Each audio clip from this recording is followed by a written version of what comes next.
తిరుమల తిరుపతి లడ్డూ తయారీలో కల్తీ నెయ్యి లేదని ఇటీవల దర్యాప్తు సంస్థ సిబిఐ తేల్చడంతో టీడీపీ నేతలు జీర్ణించుకోలేక వైసీపీ వారిపై దాడులకు పాల్పడుతున్నారని నంద్యాల వైసీపీ జిల్లా అధ్యక్షులు కాటసాని రాంభూపాల్ రెడ్డి అన్నారు. నిజంగా అంబటి రాంబాబు అసభ్యకరంగా మాట్లాడినా లేదా నోరు జారినా చట్టరీత్యా చర్యలు తీసుకోవచ్చు, కానీ దౌర్జన్యం చేసి ఇంట్లో ఆడవాళ్లను బెదిరిస్తూ ఇలా రౌడీజం చేయడం ఎంతవరకు సమంజసమని ఆయన అన్నారు. 45 ఏళ్ల తన రాజకీయ జీవితంలో ఎప్పుడు ఇలాంటి పరిస్థితులు లేవని అంటున్న కాటసాని రాంభూపాల్ రెడ్డితో మా ప్రతినిధి బసవరాజ్ ఫేస్ టు ఫేస్. గత 2 రోజుల నుంచి రాష్ట్రంలో టీడీపీ వైసీపీ మధ్య ఆరోపణలు ప్రత్యారోపణలు జరుగుతూ ఉన్నాయి.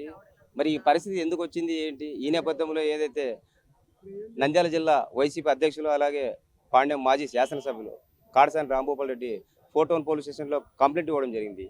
ఎందుకు కంప్లైంట్ ఇచ్చారో, జరుగుతున్న పరిస్థితులు ఏమో కనుక్కునే ప్రయత్నం చేద్దాం. అన్న చెప్పండి, 4 టౌన్లో కంప్లైంట్ ఇవ్వడానికి వచ్చారు, ఎవరి మీద ఇచ్చారు, ఏంటి పరిస్థితి? తిరుపతి లడ్డు మీద వాళ్ళే అంతకుముందు చంద్రబాబు నాయుడు సెప్టెంబర్లో అనిమల్ ఫ్యాట్ కలిసిందని చెప్పి వాళ్ళే చేయడం, దాని మీద సిబిఐ ఎంక్వైరీ చేసి మొత్తం వాళ్ళు కోర్టు కూడా సబ్మిట్, అటువంటి ఫ్యాట్ ఏం కలిసలేదు లడ్లో అని చెప్పి చెప్పడం.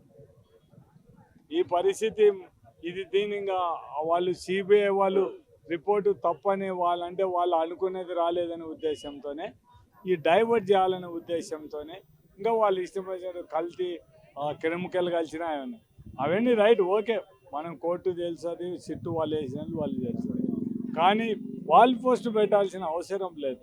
జగన్మోహన్ రెడ్డి మీద, వైవి సుబ్బారెడ్డి మీద, కరుణాకర్ రెడ్డి మీద వాల్ పోస్టులు పెట్టి వాటి చేయడం అనేది ఒక విధంగా రెచ్చగొట్టినట్టు అవుతుందనే ఉద్దేశంతోనే రాంబాబు కూడా ఈ వాల్ పోస్ట్ మీరు తప్పు చేసి మా ఫోటోలు పెట్టడం ఏంటనేది మాట్లాడినందుకు రాంబాబు మీద వాళ్ళ కౌన్సిలర్లు వాళ్ళు మాట్లాడితే ఈయన ఏదైనా ఒక మాట రెచ్చిపోయి మాట్లాడింటో తప్ప పొరపాటున కూడా చంద్రబాబు నాయుడు మాట్లాడాల్సిన అవసరం లేదు. ఒకవేళ మీరు అట్లా మాట్లాడాలనుకుంటే కేసు పెట్టండి, కానీ ఇంటి మీదకి పోయి ఫర్నిచర్ ధ్వంసం చేయడం, ఇంట్లో లేడీస్ని లెక్క పెట్టడం ఉన్నా కూడా వాళ్ళని భయభ్రాంతులు చేసిన పరిస్థితి.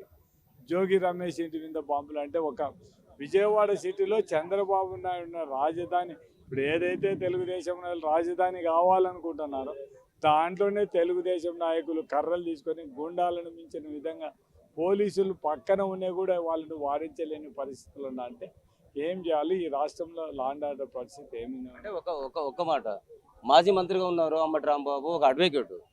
సో రెచ్చగొట్టాడు అంటే సాక్షాత్ చంద్రబాబునే కొంచెం అసభ్యకరంగా మాట్లాడాడు కాబట్టి అని టీడీపీలో ఆరోపిస్తున్నారు. అలా మాట్లాడడం ఎంతవరకు సమంజసం? మీకు ఒకటి చెప్తాను, ఇప్పుడు నన్ను మాట్లాడిన తర్వాత ఇప్పుడు ఎవరో నన్ను మాట్లాడతారు, నేను వాళ్ళకి సమాధానం చెప్పాలి. ఆ సమాధానం చెప్పే పరిస్థితుల్లో వాళ్ళు ఎట్లా ఒల్గరగా మాట్లాడితే అదే ఒల్గరగా మాట్లాడతారు కదా. రాంబాబు చెప్తాను అడుగుదా, నేను చంద్రబాబు నాయుడు అనలేదు, నన్ను మాట్లాడినాను లేదు, అట్లా నేను మాట్లాడితే క్షమించమని అడిగినాడు. నేను ఒకవేళ పొరపాటున మాట్లాడితే క్షమించమని చెప్పాను. So right, okay, Ambati Rambabu తప్పు చేశాను, మీరు కేసు పెట్టండి. ఇప్పుడు మీకు అలవాటే కదా కేసులు పెట్టడం, కేసులు పెట్టి మొత్తం కేసులు పెట్టాల్సింది, ఎవరొద్దనేది ఎవరిదో. కానీ ఇంటి ఇంటికి పోయి ఫర్నిచర్ డ్యామేజ్ చేసి మొత్తం చేయడం అనేది ఎంతవరకు కరెక్ట్? జోగి రమేష్ ఇంటి మీద ఇవన్నీ కూడా మీరే రెచ్చగొట్టేదైతే ఇబ్బంది అయిపోతుంది. ఇటువంటి సంస్కృతి మంచిది కాదు. ప్రజలకు మనం మంచి చేసే విధంగా ఉండాలి, కానీ ఈ విధంగా ప్రోత్సహించే విధంగా ఉండకూడదని తెలుగుదేశం నాయకులకు విజ్ఞప్తి చేస్తారు. అయితే ఒక సీనియర్ నాయకుడుగా 40 ఏళ్ళు సుదీర్ఘ రాజకీయం చేశారు. ఇలాంటి పరిస్థితి ఈ గత 5-10 ఏళ్ళ నుంచి చూస్తూ ఉన్నాము. అంటే ఏ పార్టీ అయినా సరే పార్టీలకు అతీతంగా రెచ్చగొట్టుకోవడము, ఇలా కార్యకర్తలు అంటే రాళ్ళు రప్పలు చేతిలో పట్టుకొని బయటికి రావడము, దీన్ని ఎలా చూస్తారు మీరు? ఇది రాజకీయాలకు మంచిది కాదు. ఇప్పుడు నేను 85 నుంచి ఎమ్మెల్యేగా ఉన్నాను. ఇంత గవర్నమెంట్ వ్యవస్థ, పోలీస్ వ్యవస్థ ఇంత దిగజారి ఉద్యోగాలు చేయడం మొట్టమొదటిసారి చూస్తున్నాం. అందరు ఉద్యోగస్తులు కూడా ఆ విధంగా తయారైపోయినారు. అది వాళ్లకు మాయని మచ్చ. ఎవరు అధికారంలోనే కనీసం అధికార పార్టీకి అంతో ఇంతో ఫేవరిజం చేయాల్సిందే, చేయకపోతే మీరు ఎట్లా మీ ట్రాన్స్ఫర్లు రావు. కానీ అంత మాత్రాన మీరు ఇంకా వాళ్ళు ఏం చెప్తే మీరు అన్నిటి అవుట్ ఆఫ్ ది రూల్కు అగెనెస్ట్గా చేయడం అనేది తప్పనేది ఆఫీసర్లందరూ గమనించాలని వాళ్ళకి విజ్ఞప్తి చేస్తున్నాను. ఓవరాల్గా లడ్డు విషయంలో వచ్చేసి ఏదైతే కల్తీ నెయ్యి అన్నారు, దాని గురించి మీరు ఏం చెప్పదలుచుకోరో మీకు తెలిసిన సబ్జెక్టు? ఇప్పుడు నాకు తెలిసిన వరకు లడ్డు తయారు చేసేలో కల్తీ ఉంటే 2 రోజులకే వాసన వస్తుంది. ఇప్పుడు మనం ఏదంటే నూనెతో లడ్డు చేస్తామా లేకుంటే ఆవు నెయ్యితో చేస్తామా అనేది అవినీతి చేస్తే మాత్రం కల్తీ కలిపితే 2-3 రోజుల కంటే ఆ లడ్డు పనికిరాదు. మన ఇప్పుడు తిరుమల తిరుపతి దేవస్థానం క్వాలిటీ లేకపోతే ఎవడో కూడా క్వశ్చన్ చేసింది. ఊరికే ఇవన్నీ కూడా డైవర్ట్ పాలిటిక్స్ చేయడానికి, వాళ్ళు సూపర్ 6 పథకాలు అమలు చేయడం చేతకాకను ప్రజలు మమ్మల్ని అసహించుకుంటున్నారనే ఉద్దేశంతోనే ఈ డైవర్ట్ పాలిటిక్స్ చేయడం, ఇవన్నీ కూడా కొద్ది రోజులు పనికి వస్తాయి కదా, ఎక్కువ కాలం పనికి రాదనే తెలుగుదేశంలో విజ్ఞప్తి చేస్తాం. Thank you.